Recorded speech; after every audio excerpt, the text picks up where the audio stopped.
दिल्ली के उत्तम नगर में रहने वाला तरुण खटीक अपने दोस्तों के साथ होली खेल रहा होता है। तभी उसके पास एक फ़ोन कॉल आता है। ये फ़ोन कॉल उसके घर से था। वो तुरंत ही अपनी बाइक उठाता है और अपने घर की तरफ निकल पड़ता है। जैसे ही वो अपने घर के पास पहुंचता है, कुछ लोग उसे घेर लेते हैं और उस पर डंडों से और पत्थरों से हमला कर देते हैं। कुछ ही पल में तरुण की मृत्यु हो जाती है। पर उस फोन कॉल पर क्या बात हुई थी और क्यों तरुण को कुछ लोगों ने घेर कर मार डाला? क्या ये कोई आपसी रंजिश थी या ये एक धार्मिक सांप्रदायिक हमला था?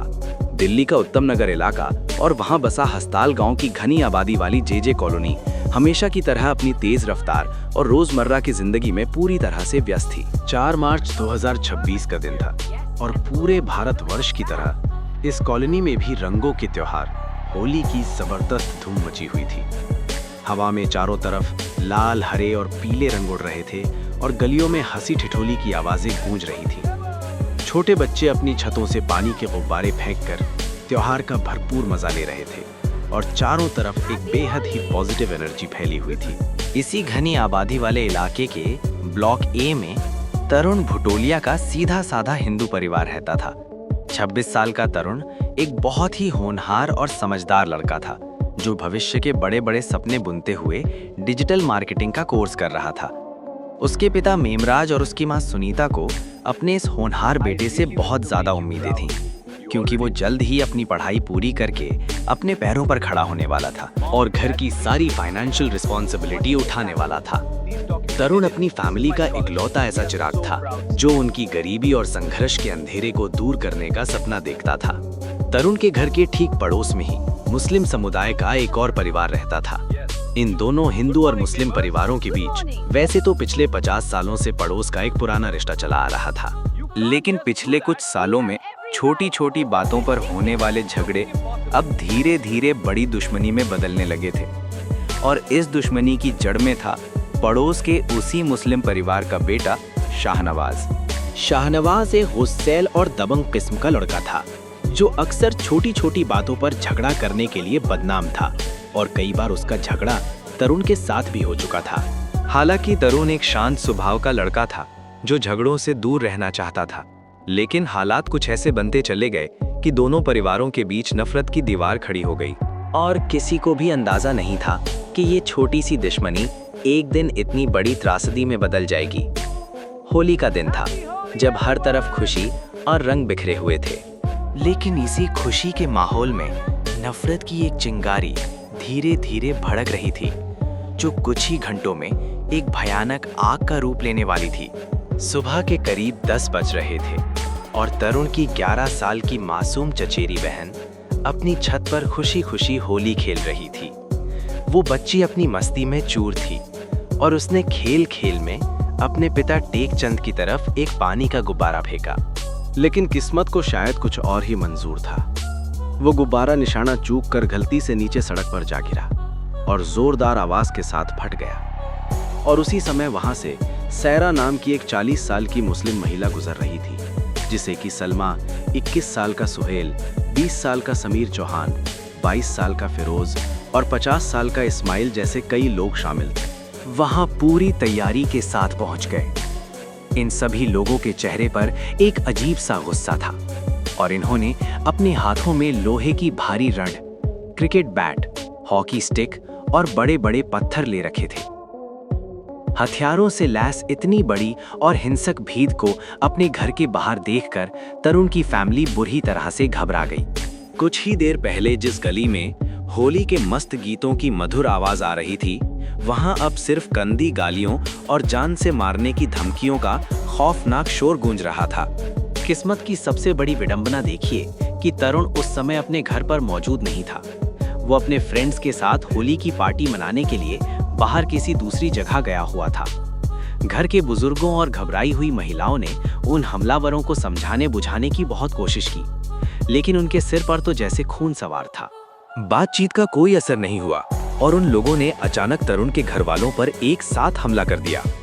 इस हिंसक झड़प में तरुण के चाचा रमेश और टेकचंद को बहुत ही बुरी तरह से पीटा गया। हमलावरों ने किसी पर कोई रहम नहीं खाया।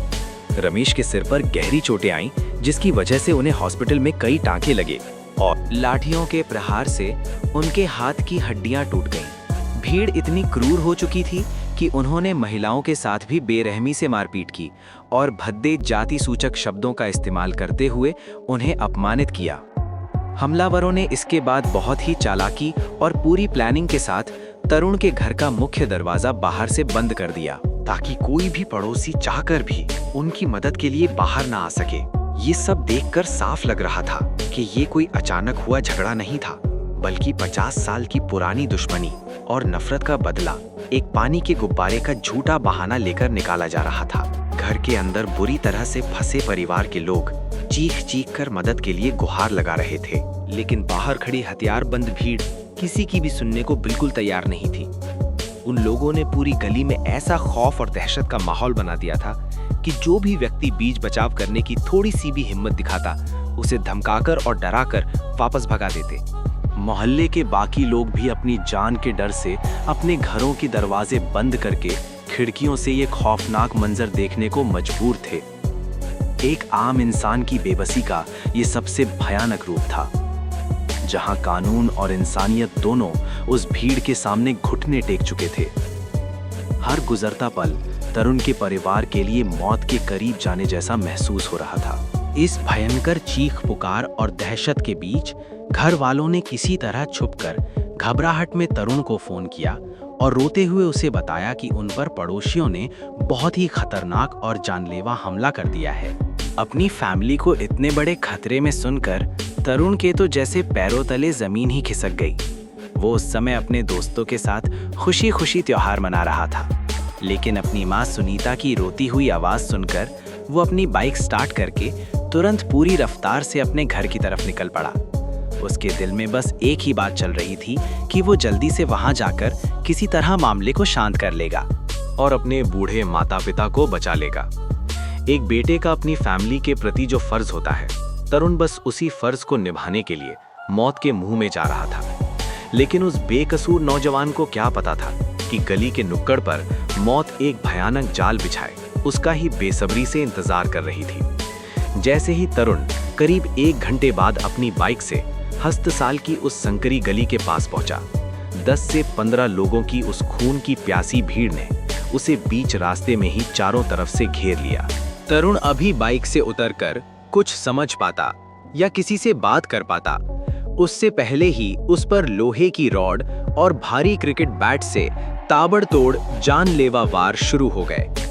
वो बिल्कुल अकेला था और उसके सामने खड़े हमलावर बहुत सारे और हथियारों से लैस थे।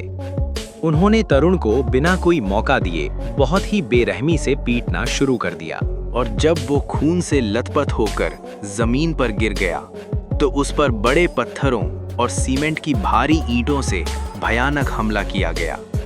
ये सब कुछ तरुण के घर के ठीक बाहर गली में हो रहा था।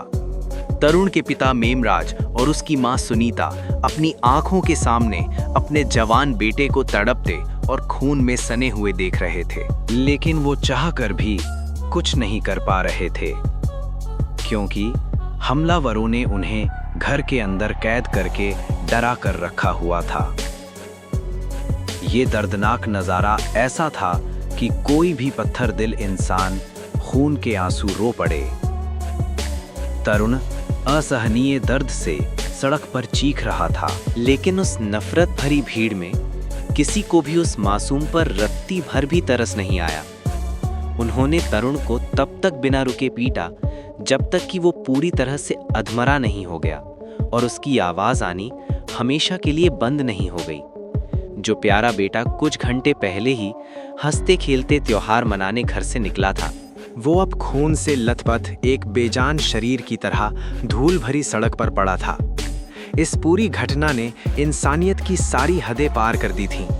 कुछ पड़ोसियों ने काफी हिम्मत जुटाकर किसी तरह पुलिस को इस भयानक झगड़े की सूचना दी, लेकिन जब तक पुलिस की गाड़ियां सायरन बजाते हुए वहां पहुंचती, तब तक हमलावर अपना खौफनाक काम करके वहां से भाग चुके थे और तरुण की सांसें धीरे धीरे उखड़ने लगी थी।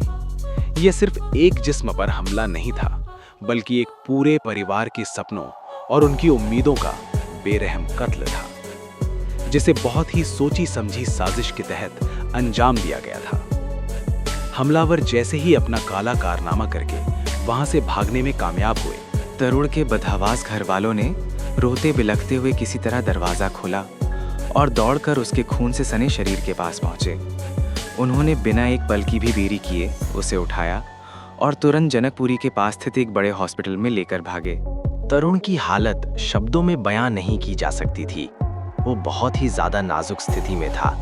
उसके सिर और शरीर के कई हिस्सों पर इतनी गहरी चोटें आई थीं कि बहुत ज़्यादा खून बह चुका था। हॉस्पिटल पहुंचते ही डॉक्टर्स की एक पूरी टीम ने उसे बचाने की अपनी पूरी ताकत लगा दी और उसका इमरजेंसी वार्ड में गहन इलाज शुरू किया। पूरी फैमिली अस्पताल के बाहर ठंडे फर्श पर बैठकर रो रो कर अपने भगवान से तरुण की सलामती की मिन्नतें और दुआएं मांग रही थी। एक बेबस माँ का कलेजा फट रहा था और पिता की आंखों से आंसुओं की धारा रुकने का नाम नहीं ले रही थी। हर गुजरता पल उनके लिए एक सदी के बराबर लग रहा था, लेकिन किस्मत को शायद कुछ और ही दर्दनाक अंजाम मंजूर था। डॉक्टर्स ने तरुण की जान बचाने के लिए हर संभव मेडिकल प्रोसीजर का इस्तेमाल किया, लेकिन उसके सिर की चोटें इतनी गंभीर थीं कि उसका सरवाइव करना नामुमकिन होता जा रहा था। अगले दिन 5 मार्च 2026 की मनहूस सुबह होते ही डॉक्टर्स ने वो खबर सुनाई जिसने सब कुछ तबाह कर दिया। तरुण ने हॉस्पिटल के बिस्तर पर जिंदगी की जंग हारते हुए हमेशा के लिए दम तोड़ दिया। तरुण की मौत की खबर जैसे ही अस्पताल से निकलकर उत्तम नगर की जेजे कॉलोनी में पहुंची, पूरे इलाके में गहरा और खौफनाक मातम पसर गया। एक सीधे साधे जवान बेटे की मौत ने पूरे परिवार की कमर को हमेशा के लिए तोड़कर रख दिया था। जो महत्वाकांक्षी लड़का डिजिटल मार्केटिंग सीखकर अपने घर की गरीबी दूर करना चाहता था और अपने माता पिता को एक अच्छी जिंदगी देना चाहता था, उसके वो सारे सुनहरे सपने उसी हॉस्पिटल के ठंडे कमरे में हमेशा के लिए दफन हो गए। तरुण का भाई तुषार और उसके माता पिता गहरे सदमे में चले गए थे। इस दर्दनाक मौत की खबर ने पूरे इलाके के लोगों के दिलों में एक गहरा गुस्सा और आक्रोश भर दिया। हर कोई ये सोचकर हैरान और परेशान था कि महज एक पानी की बूंद की कीमत किसी हंसते खेलते इंसान की जान कैसे हो सकती है। दूसरी तरफ खबर मिलते ही उमरदीन का परिवार और मामले के बाकी सभी आरोपी अपने घरों पर ताला लगाकर वहां से फरार हो गए।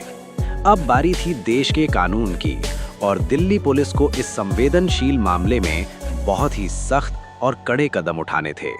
तरुण की दर्दनाक मौत के बाद जेजे कॉलोनी और पूरे उत्तम नगर इलाके में बहुत ही भयंकर तनाव और खौफ का माहौल पैदा हो गया।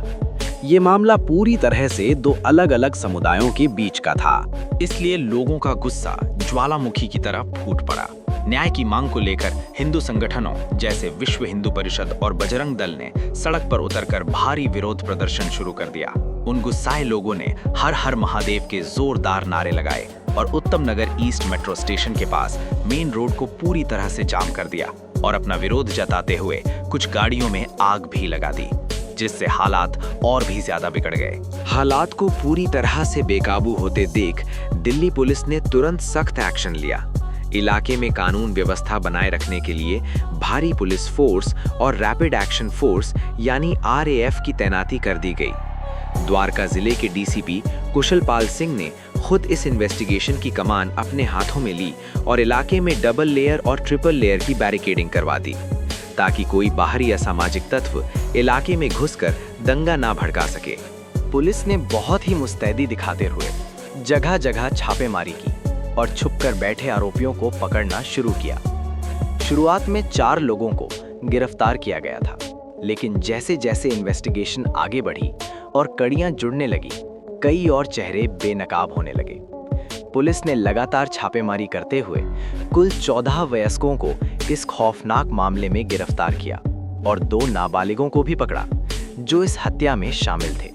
इन सभी आरोपियों के खिलाफ आईपीसी की धारा 302 यानी हत्या, 147 यानी दंगा और 149 जैसी गंभीर धाराओं के तहत केस दर्ज किया गया। इस केस ने पूरे देश को हिलाकर रख दिया और ये एक बड़ा सवाल छोड़ गया कि क्या आज के समाज में इंसान की जान की कीमत इतनी सस्ती हो गई है।